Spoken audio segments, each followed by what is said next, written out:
오늘은 7월 첫 주일 맥주 감사주일로 지킵니다. 구약시대에는 하나님께서 이스라엘 백성들을 구원해내서 첫 번째 거주할 자리에 가서 가나안 땅에 가서 첫 소산을 거둬들인 것, 그걸 가지고 하나님 앞에 드리면서 온 이스라엘 백성들이 다 함께 모여서 하나님 앞에 영광 돌리는 그런 절기이기도 합니다. 현대에는 전반기 동안 살아온 삶에 대한 하나님의 은혜와 사랑을 감사하면서 지키는 절기로 지키게 됩니다. 성경에 나오는 모든 절기들은 몇 가지 가장 기본적인 공통점, 아니 가장 기본적으로 생각해야 될 것들이 있습니다. 그걸 생각하면서 절기를 지킵니다. 오늘 이 절기도 마찬가지입니다. 첫 번째는 뭐냐? 하나님이 애굽 땅에서 이스라엘 백성들을 놀라운 방법으로 유월절 10가지 재앙을 통해서 건져내셨다는 것, 그 구원의 기쁨과 감격이 하나님 앞에 모든 절기의 출발점입니다. 그리고 두 번째는 하나님이 광야길을 이끌어가는 과정 속에 지키시고 보호해 주셨다는 것에 대한 감사입니다. 그리고 세 번째가 그들이 삶의 터전에서 거두어들인 것, 초소산물 거둬들이는 것, 또 수장절이라고 추수감사절, 전체의 소산물을 거둬들여서 쌓아놓고 하나님 앞에 감사하는 그런 절기라고 할 수가 있습니다. 그렇다면 여러분, 우리들에게도 마찬가지인 줄 압니다. 우리도 이 절기를 지키는 것이 하나님이 나에게 구원의 은혜를 베풀어 주신 그 은혜가 감사해서입니다. 지난날 하나님이 지금까지 이끌어 주시고 지켜주신 것에 대한 감사가 있고, 또 앞으로도 하나님께서 우리에게 베풀어 주실 은혜와 축복을 소망하면서 이 절기를 지키게 된다는 것입니다. 하나님께서 우리에게 베풀어 주신 놀라운 삶, 이런 것들에 대한 감사입니다. 하나님이 이 감사절을 지키라는 데는 의미가 있습니다. 가장 중요한 건 무엇입니까? 하나님과의 관계입니다. 하나님과의 관계가 멀어지면 안 된다. 너희들이 절기를 지키면서 지난날에 베풀어줬던 하나님의 사랑과 은혜를 깊이 생각하면서 하나님을 믿는 믿음을 회복하고 하나님과의 관계를 더 밀접하게 하기를 원한다는 하나님의 계획이 있습니다. 그리고 또 한 가지는 너희가 이 감사절을 잘 지킴으로 말미암아 또 다른 감사 제목을 줄 수 있도록 이 다음 미래의 삶, 하나님이 책임지고 이끌어 가시는 축복의 자리에 서게 하기 위한 하나님의 계획이 그 가운데 있다는 것입니다. 그런데 참 안타깝게도 이 감사해야 될 사람이 감사하지 못하고 도리어 별로 감사할 것 없는 사람들이 감사하는, 이 세상은 점점 감사하는 것을 잃어가는 세상을 살아가고 있습니다. 여러분, 세상 사람들을 가장 간편하게 나누는 방법이 있습니다. 물론 이 사람의 성격 따라서 혈액형에 따라서 A, B, O형 이렇게 나누기도 하죠. 또 사람이 살아가는 모습에 따라서 거미형, 무슨 꿀벌형, 개미형 이렇게 나누기도 합니다. 여러 가지 나눕니다만, 그러나 가장 쉽게 사람들을 딱 나눌 수 있는 것이 이분법입니다. 양쪽으로 딱 나누는 거죠. 쉽죠. 조심스럽기도 하지만, 그러나 성경 내용의 말씀에 보면은 대부분 그렇게 양쪽으로 딱 분리하는 걸 볼 수가 있습니다. 양쪽으로 분리할 때 어떻게 합니까? 저 사람은 착한 사람이야, 저 사람은 악한 사람이야, 저 사람은 정직한 사람이야, 저 사람은 거짓된 사람이야, 저 사람은 믿는 사람이야, 저 사람은 안 믿는 사람이야, 저 사람은 천국 갈 사람이야, 저 사람은 지옥 갈 사람이야. 또 한편으로는 이 시간에 이 감사절에 어떤 사람은 저 사람은 감사를 할 줄 아는 사람이야, 저 사람은 감사를 모르는 사람이야. 구분이 됩니다. 그런데 우리들이 감사라는 것은 항상 말씀드리죠, 우리 신앙의 척도입니다. 그 사람의 믿음의 정도에 따라서 하나님 앞에 감사할 수 있고, 믿음의 크기에 따라서 감사가 달라지는 것을 볼 수가 있습니다. 여러분, 오늘 본문에도 두 부류가 나누어집니다. 10명이 예수님의 은혜로 치유를 받습니다. 예수님이 예루살렘으로 가실 때에 사마리아와 갈릴리 사이로 지나가시는데, 그 어느 한 고을에 들어갔을 때 나병 환자 10명이 이렇게 있다가 예수님이 지나간다는 소리를 듣고, 많은 사람들이 몰려가는 소리를 듣고 소리를 지릅니다. 예수 선생님이여, 우리를 불쌍히 여기소서, 우리를 불쌍히 해달라고 소리를 지릅니다. 예수님께서 그 모습을 보시고 참 측은했습니다. 그래서 예수님이 한마디 하십니다. 제사장들에게 가서 너희 몸을 보이라. 이 말은 레위기 14장 말씀에 보면은 어떤 사람이 피부병에 걸렸든지 아니면은 이게 문둥병인지 무언지를 분별하기 위한 그 분별권을 하나님이 제사장에게 줬습니다. 이 사람이 문둥병인지 아닌지, 문둥병에서 나았는지 안 나았는지를 판결해 주는 분이 제사장입니다. 예수님께서 이 10명의 문둥병자들에게 제사장에 가서 보여라 하고 말할 때에는 뭘 전제하는 거예요? 너희 나았다, 가서 제사장에게 확인받아라 하는 얘기입니다. 그리고 그 말을 듣고 이 10사람이 제사장에게 갑니다. 예수님의 말씀대로 확인받기 위해서 가는 과정 속에 자기 자신의 몸을 보니까는 부스럼이 없어지고 피고름이 나지 않고 온몸이 정상이 되고 깜짝 놀랄 일이 일어났습니다. 그 깜짝 놀랄 일 때문에 놀래가지고 한 사람, 그 중에 한 사람, 이방인 사마리아인이 예수님에게 찾아와서 엎드려 절하며 하나님을 찬송하고 주님 앞에 감사하는 내용을 말씀합니다. 그때 예수님께서 말씀하시기를, 야, 10명 다 고침을 받았는데 9명은 어디 갔느냐 하고 묻습니다. 그리고 한 명 감사한 자들에게, 감사하는 그에게 주님이 더 큰 축복을, 구원의 은총을 허락하는 내용이 오늘 본문에 있는 말씀입니다. 우리가 잘 아는 말씀이지만은 오늘 말씀에도 두 부류의 사람이 싹 갈려지는 것을 볼 수가 있습니다. 여러분, 오늘 본문 말씀 가운데에는 이방인과 유대인, 유대인과 이방인에 대하여서 말해주고 있죠. 유대인들은 하나님의 선택받은 백성입니다. 하나님의 특별히 사랑을 받은 백성입니다. 자기 의지와는 상관없이 하나님의 아브라함을 선택했고, 우상장사의 집이 그 자식인 아브라함을 선택했고, 아브라함에게 은혜를 주시고 그 자식들을 축복하시어서 이스라엘이라고 하는 거룩한 하나님의 공동체, 하나님의 백성의 자리에 그들을 세우셨습니다. 그리고 그들의 삶 가운데 항상 하나님의 은혜를 주셨습니다. 그러면 무엇보다도 감사해야 될 사람들은 유대인들입니다. 그런데 정작 그 과정 속에서도 치료를 다 받은 유대인들은 한 사람도 보이지 아니하고, 이방인, 사마리아 사람, 이 사람은 하나님의 은혜를 받지 못한 사람이에요. 유대인들은 이 사람들을 통해서 그렇게 얘기를 합니다. 저주받은 자, 지옥 갈 자, 딱 손을 긋습니다. 유대인들은 이분법입니다. 자기들은 선택받은 백성이라 천국 백성이고 하나님의 백성이고, 이방 사람들은 다 저주받은 백성이고 지옥 갈 사람이고, 유대인들은 이분법으로 얘기를 합니다. 그런 자기들이 그 은혜를 받았음에도 불구하고, 또 이런 놀라운 하나님의 역사를 체험했음에도 불구하고 감사하지 않습니다. 이방인은 감사합니다. 여러분 한번 생각해 보십시다. 여기 있는 저와 여러분들은 다 하나님의 특별한 은혜를 받은 사람들인 것을 믿습니다. 믿습니다. 왜요? 여러분, 우리가 예수를 믿는다는 것 우리가 선택한 게 아닙니다. 우리 교회에 새로 오신 분들이 있을지 모르지만 여러분들 옆에 분들이 여러분들에게 전도를 하고 여러분들에게 얘기를 해서 여러분들이 이 자리에 와서, 아, 저 집사님 때문에, 저분 때문에, 내가 아는 저분 때문에 내가 이 교회에 왔어 하고 겉으로는 그렇게 보일지 모르지만은 성령이 아니고는 예수님을 주라 시인할 수 없고, 하나님이 보내시지 않으면은 예수를 믿을 수 없다고 성경에 말씀하고 있습니다. 그러니 하나님의 선택받은 백성이 되었다는 건 이거는 은혜이고 축복입니다. 그리고 그런 선택받은 백성들 중에서도 이 자리에 오지 못하는 사람들이 많습니다. 그런데 우리는 이 자리에 와 있습니다. 이것도 하나님의 은혜와 축복입니다. 하나님의 사랑을 받은 성도들의 모습이라는 겁니다. 세상 사람들은요, 이 놀라운 구원의 기쁨을 알지 못합니다. 이렇게 인생의 나그네 인생이 살다가 끝나면 지옥 같다는 것을 알지 못합니다. 지옥이 얼마나 처절하고 무서운지를 알지 못합니다. 천국이 얼마나 아름답고 귀한 것이라는 걸 알지 못합니다. 둘 분리되어 있다는 거예요. 그런데 이방 사람들은 작은 일을, 무슨 일이 있으면 감사합니다. 세상 사람들은 무슨 일이 있으면 감사하며 나눌 줄 압니다. 그런데 여러분, 유대인들처럼 우리 예수 믿어 구원받은 하나님의 백성들이 그 세상 방법 가지고는 얻을 수 없는 구원, 돈으로도 못 갑니다. 천국을 못 갑니다.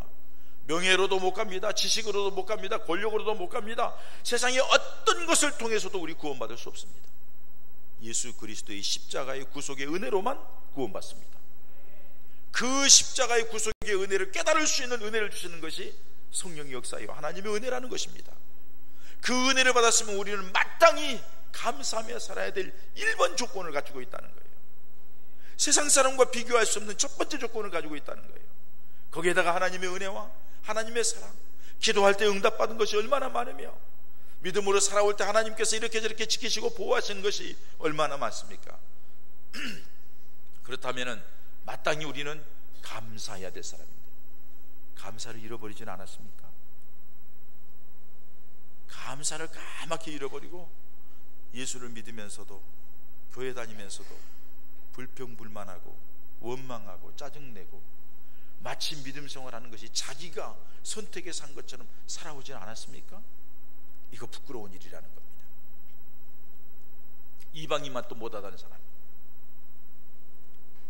하나님의 은혜를 받아서 하나님의 백성이 되고 하나님의 복을 받은 우리들이라 하면 마땅히 감사해야 될 줄 믿습니다. 감사하는 사람은 은혜를 아는 사람이고 감사하는 사람은 겸손한 사람이에요. 자기 힘으로 안 된다는 것을 고백하는 사람이에요. 감사하는 사람이 마음이 여유가 있는 사람이고 감사하는 사람이 마음이 부드러운 사람이에요. 감사할 줄 아는 사람이 믿음의 사람이에요. 이 사람에게 하나님은 더 큰 은혜를 주시게 되는 것을 믿으시기 바랍니다. 또 한 가지 여러분, 이 말씀을 속에서 유대인과 이방인만 생각할 것이 아니라 이 사람 중에서 이방 사람, 사마리아 사람은 예수님에 와서 감사했는데 유대인들은 왜 감사하지 못했을까? 다른 9명은 왜 감사하지 못했을까요? 우선순위의 차이입니다. 무엇이 먼저 있냐 이겁니다. 무엇이 귀중하냐 이겁니다. 여러분, 우리가 신앙생활하면서 우선순위는 매우 중요합니다.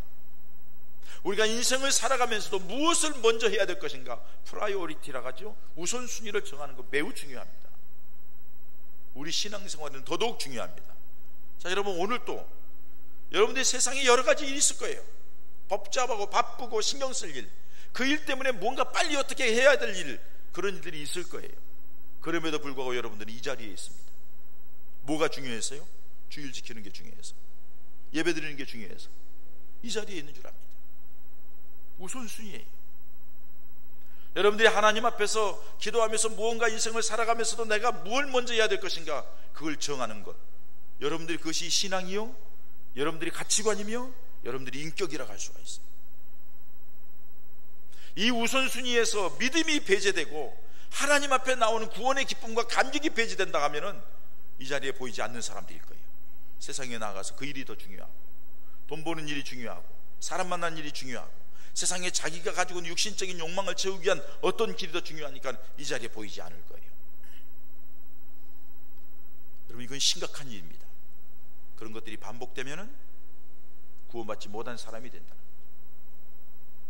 오늘 여기 유대인들 다 마찬가지죠. 이 사람들, 여러분, 문둥병을 앓다가 나왔습니다. 집에서 추방당합니다. 인간관계가 끊어집니다. 사회활동을 할 수가 없습니다.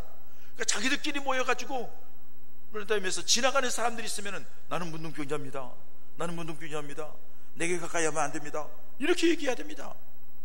정말로 비참한 인생이잖아요. 근데 예수님을 통하여서 치료를 받았습니다. 여러분 생각해 보세요. 아마 방방방방 뛰었을 거예요. 방방방방. 이게 웬일이야, 막 바짝바짝 뛰었을 거예요. 상상할 수 없는 일이 일어났으니까 이 세상에 이런 일이 그냥 뛰면서 즐거워했을 거예요. 9명 쫓아가서 부모 형제들을 만나서 나 나았다고, 친구들을 만나서 나 나았다고, 나 이제 정상적으로 생활할 수 있게 됐다고, 자기의 꿈과 비전이 하던 일들, 그런 것들에 대해서 집요하게 할 수 있다고 쫙 쫓아나가면서 아마 이게 세상적 일반적으로 보면 정상일 거예요. 그런데 이 이방인 사마리아인 그런 마음 없겠습니까, 여러분? 가족에게 가고 싶고, 형제들에게 가고 싶고, 친구에게 가고 싶고, 자기 꿈꾸던 일, 자기가 계획하던 일들 하고 싶고, 왜 그런 일이 없겠어요? 그러나 이 사마리아인에게는 그것보다 더 먼저 해야 될 일이, 내게 이렇게 새 생명을 주시고 내 인생의 전환점을 가져주신 예수님 앞에 찾아나와서 감사하는 일이었습니다. 어떻게 보면 여러분, 안 해도 되는 일처럼 생각할 수 있어요. 근데 이 사람은 주님 앞에 나아가서 뭘 해요? 뭘 드릴 수 있어요? 뭘 내놓을 수 있어요? 아무것도 드릴 수 없어요. 왜? 가진 것이 없기 때문에. 이 사람은 누가 갖다 먹을 걸 갖다 주면 멀찍이 갖다 두면 가서 그걸 갖다 먹는 거예요. 하루하루 그렇게 받아 먹고 사는 사람이에요. 자기가 뭘 쥐는 순간에 그건 저주스러운 게 되는 거예요. 불경스러운 게 되는 거예요. 부정하는 것이 되기 때문에 다른 사람이 만질 수가 없어요. 아무것도 가진 것이 없어요. 그렇기 때문에 이 사람은 주님 앞에 나와서 엎드려 절하면서 감사합니다. 하나님을 향하여 찬양하고, 자기가 할 수 있는, 입으로 할 수 있는 것, 마음으로 할 수 있는 것, 몸으로 할 수 있는 것을 주님 앞에 최선을 다해 드리는 거예요. 주님은 이 모습을 보신 겁니다. 사랑하는 여러분, 주님께서 우리에게 감사를 요구할 때에 우리가 가지고 있는, 지난주일 여러분들 봉투 나눠드렸잖아요. 그 봉투에 하나님 앞에 얼마 넣어드리는 것, 하나님이 그걸 원하실까요? 여러분 착각하지 마시기 바랍니다. 하나님은 삼라만상의 주인이십니다. 하나님이 이 세상 모든 것을 마음대로 임의로 할 수 있는 분이 우리 하나님이십니다. 우리가 안 드려도 모든 것 하나님이 풍성하신 분이에요. 우리가 안 드려도 이 교회 주님의 교회입니다. 성경에 말씀합니다. 하나님의 교회 안과 예수 그리스도 안에 만물에 충만케 하신 충만함이 있다고 말씀합니다. 하나님이 이 교회를, 하나님이 주인이 되시고 하나님이 지으신 교회라고 하면, 하나님이 주님이 주인이시라고 하면 여기에는 풍성함이 있을 수밖에 없다는 겁니다. 그래서 우리 교회 지금까지 와 있는 겁니다.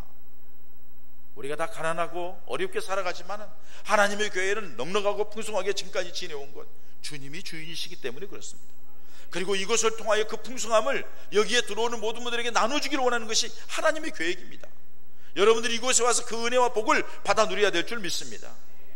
하나님이 우리에게, 우리가 뭘 얼마나 드린다고 해서 하나님에게 영향되는 거 아니에요. 뭘 보는 거예요? 그 속에 담겨있는 물질이 아니라 우리 마음입니다. 우리 믿음입니다. 주님을 향한 사랑입니다. 주님을 향한 감사의 고백입니다. 이 문둥병자가 드릴 것 없으니까 목소리를 높여서 하나님을 찬양하고, 하나님 앞에, 주님 앞에 와서 엎드려서 감사하다고, 엎드려 절하며 감사하다고, 이 아무것도 가지고 있지 않은 이 사람이 이 마음속에 찾아온 사실부터 시작해서 엎드려서 절하는 것, 이것이 우선이라고 생각하는 것, 우선순위의 차이였다는 겁니다. 사랑하는 여러분, 믿음 생활은 우선순위입니다. 하나님의 믿음 생활의 우선순위 중에서도 가장 먼저 우선으로 삼는 것은 여러분들이 영혼이 풍성하고 잘 되는 방법, 감사하는 삶이라는 것을 기억하시기 바랍니다. 감사를 할 때에 어떻게 해야 된다는 건, 이 한 사람, 이방인 사마리아 사람, 문둥병에서 나은 이 사람의 감사하는 모습을 보면서 한번 우리들이 이 시간에 감사의 염을 들고 와서 이 전반기를 감사하며, 아니 지금까지 하나님이 은혜 주신 것을 감사하면서 드리려고 하는 여러분들의 모습이 어떤 마음으로, 어떤 자세로 드리는가를 한번 돌아보시기 바랍니다. 미국에서 한 의사가, 아주 실력 있는 의사입니다. 그런데 어떻게 연결되어 가지고선, 아는 사람을 통해 연결되어서 아랍 나라, 여러 나라가 있지 않습니까? 거기는 왕제도지 않습니까? 그 국왕의 왕자가 병이 들었는데 백방으로 안 되는데 이 사람에게 연결됐어요. 이 사람이 심혈을 기울여서 잘 해가지고서는 점점 나아져서 회복이 됐습니다. 이제 이 비용을 얼마를 드릴까요? 하고서 물어보는데, 치료비를 얼마를 주고 물어보는데, 자기가 이 사람 이거 가까운 사람인데 그냥 해줘, 소개를 받았는데 무료 진료해줘, 아니면은 조금만 받아, 아니면은 잘 사는데 왕자인데, 여러분 아랍 쪽에 가면은 국비로 전액으로 유치원부터 시작해서 대학원 박사원까지 공짜로 다니잖아요. 기름 때문에 그냥 오일머니, 돈이 많아가지고. 그러니까는 그렇게 돈 많은 사람이 많이 달라고 그래? 어떻게 해야 되나 고민하다가요, 목사님한테 전화를 했어요. 목사님, 그 왕자 와서 제가 치료한다고 했잖아요. 그랬죠. 저게 다 나와서 갔습니다. 아우 잘했습니다 집사님. 그런데 목사님 청구비를 얼마나 달라게 될지 모르겠습니다. 청구하라는데. 그래서 목사님한테 연락드렸습니다. 이 목사님이 이렇게 말씀을 했어요. 당신의 신분에 걸맞게 진료비를 내시기 바랍니다 하고서는 딱 보냈어요. 신분에 걸맞게 진료비를 내시기 바랍니다. 자기는 한 1,000불, 5,000불, 10,000불 뭐 이 정도 받을까? 신분에 걸맞게 진료비를 내시기 바랍니다 했는데 턱 돈이 들어왔어요. 열어보니까 7만 불이 들어온 거예요. 7만 불이 뭔지 모르니까 놀래지도 않네. 그냥 왜 그게 얼마지? 그 어렵죠? 우리로 얘기하면은 1억 원 가까이 되는 거예요. 1억 원 가까이. 이야, 그러니까는 1,300원씩만 해도 9,100만 원이니까 도대체 깜짝 놀란 거예요. 너무 좋아가지고 목사님한테 전화를 했어요. 목사님 감사합니다. 7만 불이 나왔습니다. 아이 축하합니다 집사님 해가지고는요, 끝난 뒤에 조금 지난 뒤에 편지 한 통이 날라왔어요. 보니까는 목사님한테 온 거예요. 떡 열어보니까는 감사한금 봉투와 아울러 편지가 들어있는데 목사님이 이렇게 편지를 했어요. 신분에 걸맞게 감사한금을 하시기 바랍니다. 신분에 걸맞게 감사한금을 하시기 바랍니다. 여러분, 이 말을 다른 말로 표현하면 여러분들이 믿은 만큼 감사하시기 바랍니다. 여러분들이 감사함을 깨달은 것만큼 감사하시기 바랍니다. 그 얘기예요. 하나님 앞에서 우리가 감사하는 것은 우리 믿음의 분량만큼, 우리가 감사하는 것만큼 하나님 앞에 드리는 겁니다. 그것이 드리면서 짜증나고 드리면서 속상하고 드리면서 불평을 안 드리는 게 낫습니다. 왜? 하나님이 거지가 아니라니까요. 하나님께서 그걸 요구하신 것은 또 다른 은혜와 복을 주시기 위한 하나님의 계획인 줄 믿습니다. 여러분, 감사라는 것이 얼마나 중요한가 보세요. 자, 여러분, 수도원과 감옥 딱 생각해 보세요. 수도원과 감옥. 자, 옛날 그림을 그려보면서 수도원과 감옥 생각하면 겉으로 볼 때는 어때요? 비슷하죠? 비슷하죠? 자, 살아가는 삶도 비슷해요. 수도원 뭐예요? 자기 스스로 들어가서 자기 자신을 절제하고 정제하고 훈련시키면서 연단받으면서 자기 관리를 하면서 자기의 뭔가 영성을 또 자기 비전을 갖기 위해서 훈련하는 것이. 감옥은 뭐죠? 죄 지어가지고 가가지고 너희 참여하고 거기에서 징계를 받고 하는 그 기간 동안을 주는 거예요. 분명히 여러분 겉으로 보기에는 똑같습니다만은 속 내용이 보면 다른 사람이 들어가 있어요. 그런데 속에 들어가 있는 사람들도 다를 수 있다는 거예요. 수도원이 감옥이 될 수가 있고 감옥이 수도원이 될 수가 있다는 거예요. 그게 뭐냐? 감사의 차이라는 겁니다. 그 얘기를 미국의 데이비드 소퍼 목사가 그렇게 글었었어요. 수도원에 들어가서 수도한다고 하면서 감사를 잃어버리고 짜증내고 힘들다고 하고 속상하다고 하고 내가 왜 이렇게 했는지 모른다고 하고 이런 사람은 그 자리가 감옥이에요. 그러나 비록 죄를 지어서 감옥에 들어갔다 할지라도 자기 자신을 돌아보면서 자기 부끄러움을 회개하고 내가 이 자리에 있는 동안은 더 큰 소망과 비전을 가지고 살아봐야지, 이런 기회를 주는 하나님 옆에 감사합니다, 감사로 살아간 사람은 그 감옥에 들어가 있는 감옥 구치소에서도 그 자리가 수도원의 역할을 감당할 수 있다는 거죠. 감사라는 것은 이렇게 사람의 인생을 바꾸는다는 사실이에요. 성 어거스틴 당시에는 예수 믿는 사람들이 굉장히 어려웠습니다. 로마 제국의 쇠약해져서 경제 기반이 거의 붕괴된 상태이고, 비록 로마에서 이제는 콘스탄티노플 중심으로 해서 로마 제국 이탈리아 본토 중심으로 모든 경제권이 이루어지니까는 북아프리카 출신인 어거스틴이 있는 이 지역은 정말 피폐해 70%가 절대 빈곤이었답니다. 그런데 어거스틴이 가는 때마다 이렇게 인사를 했다는 거예요.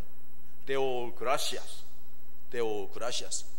제가 남미에 가서 신학생들을 선교사 초청해서 강의를 할 때 이 얘기를 매일 아침, 점심, 저녁 만날 때마다 듣는 얘기가 뭐냐면 그라시아스, 그라시아스, 그라시아스. 거기다 데오 그라시아스라는 말은 무슨 말이냐면은 하나님 감사합니다는 뜻이에요. 하나님 감사합니다, 안녕하세요, 감사합니다 하는 뜻이 그라시아스. 만나는 사람에게다 그렇게 인사를 했는데 전체가 다 만나서 그렇게 인사하는 가운데 감사합니다, 감사합니다 하는 가운데 마음에 여유가 생긴 거예요. 마음에 기쁨이 들어온 거예요. 마음에 평안이 들어온 거예요. 그러면서 그 위기 속에 살아가는 사람들이 서로 위로하고 격려하고 아름답게 행복하게 살아가는 모습을 얘기하는 것을 보았습니다. 기록된 걸로 보았습니다. 여러분, 그렇습니다. 감사가 그렇다는 거예요. 우리가 감사할 때에는 지난날에 이루어진 삶에 대해서 대부분 감사를 합니다. 우리도 마찬가지죠. 6개월 동안 살아온 삶에 대해서, 여러분들이 살아온 삶의 과정에 대해서 감사를 하죠. 그것만 감사일까요? 미래에 대한 소망 가운데에서 감사하는 자가 되어야 될 줄 믿습니다. 우리에게는 하나님 나라에 대한 소망이 있기 때문에 감사하고, 우리 주님이 우리와 함께 하시면서 미래의 내 인생의 길을 이끌어 줄 것을 믿고 감사하고, 지금은 내가 연약하고 힘들고 어렵지만은 소망 가운데 하나님이 분명히 좋은 것을 주실 거라고 믿고 나아가는 그 감사가 하나님의 역사를 가져오게 될 줄 믿습니다. 사람들은 자기에게 주어진 작은 손해 때문에, 그것 때문에 막 성질내면서 감사를 잃어버리는 사람이 많아요. 독일의 재무장관을 지낸 마르틴 바덴이라는 사람이 있습니다. 마르틴 바덴이라는 사람, 이 사람이 정치적으로는 자꾸 진보주의 성향인데 보수주의 정권을 잡고는 추방당해서 자기 할 일이 아무것도 없어요. 그래서 유랑하는 생활을 하는 거예요. 굉장히 힘들게 살아가는 거예요. 지방에 갔다가 쉬기 위해서 요관에 들어갔어요. 허술한 요관, 돈이 없으니까. 하룻밤 자고 나서 일어났는데 자기 신발이 없어진 거예요. 이 사람이 짜증을 내고 속상하면서 주인 불러다 야단치면서, 어떤 놈의 자식이 말이야, 이 신발을 가져갔다고, 가져갈 게 없어서 신발을 가져가냐고, 그 좋지도 않은 신발 하나밖에 없는 건데 뭐 투덜투덜하고 찡얼찡얼하고 막 주인한테 뭐라고 그랬어. 주인이 빙긋이 웃으면서 자기 혼 신발을 내주면서 이 신발 신으시고 오늘 주일인데 교회 가십시다 하고서는 마지못해서 신발을 얻어 신었으니까 교회에 따라갔어. 교회에 따라가서 잠시 기도하고 앉아있는데 요좀 앞자리에 비스듬히 있는 자리에서 어떤 한 분이 눈물을 흘리면서 손을 들고 눈물을 흘리면서 하나님 감사합니다, 하나님 감사합니다, 눈물을 흘리면서 감사를 하고 있다는 거예요. 뭐가 그렇게 감사하나 봤더니 양다리가 없는 사람이에요. 큰 충격을 받았습니다. 마르틴 바덴이 얼마나 충격을 받는지, 자기는 신발 한 켤레 없어졌다고, 그것도 터도도도도한 신발 한 켤레 없어졌다고 해서 그렇게 불평하고 원망했는데, 저 사람은 다리가 없는데 신발을 줘도 신지 못할 사람인데 어떻게 저렇게 감사할 수가 있을까? 충격을 받았어요. 그리고서 그 사람과 만나 대화하는 가운데 감사한 삶을 살아야 되겠다 해서 감사로 일생을 살아갑니다. 감사로 일생을 살아가는 가운데 그의 삶이 긍정적으로 바뀌었고, 그가 생각하는 모든 것들이 다 긍정적이 되어서 픽업되어서 재무부 장관이 되었다는 것입니다. 여러분, 감사가 인생을 바꾼다는 것을 기억하시기 바랍니다. 직장에서도 감사하십시오. 내일 직장을 옮길지라도 오늘 내가 이 자리에 있음을 감사하십시오. 이 일터에서 감사하십시오. 여러분들이 가정에 여러 가지 힘들고 어려움이 있어도 그래도 그 가운데서 감사 제목을 찾으십시오. 감사할 때에 여러분들이 생각과 마음이 바뀌어지고, 여기 생각과 마음이 바뀌어지는 가운데 하나님이 지혜를 주셔서 또 다른 길을 열어주시는 은혜가 있게 될 줄 믿습니다. 우리에게 베풀어 주신 은혜도 놀랍지만은 우리가 앞으로 살아가는 동안에 하나님이 주실 은혜를 생각하면서 감사하는 성도들 되시기를 축원합니다. 말씀을 마칩니다. 하나님의 은혜로 선택을 받고 부르심을 받았고 구원을 받았습니다. 이거는 세상 어떤 것으로도 얻을 수 없는 것을 우리는 받은 사람들입니다. 거기에다가 우리 미래는 보장되어 있습니다. 세상 끝날까지 내가 너와 함께 하리라고, 내가 너의 하나님이고 나는 너의 보호자라고, 내가 너를 지키겠다고, 그리고 천국까지 너를 이끌어가겠다고 말씀하십니다. 이 하나님의 은혜와 축복을 받은 우리들, 감사할 때에 또 다른 감사 제목, 더 큰 하나님의 놀라운 역사가 우리에게 임하게 될 줄 믿습니다. 이런 은혜와 축복이 우리 2017년도 남은 생을 사는 동안에 우리 예본 가족들에게, 아니 그런 감사의 삶을 삶으로 평생토록 하나님이 주시는 복을 누리는 믿음의 백성들 되시기를 주님의 이름으로 축원합니다.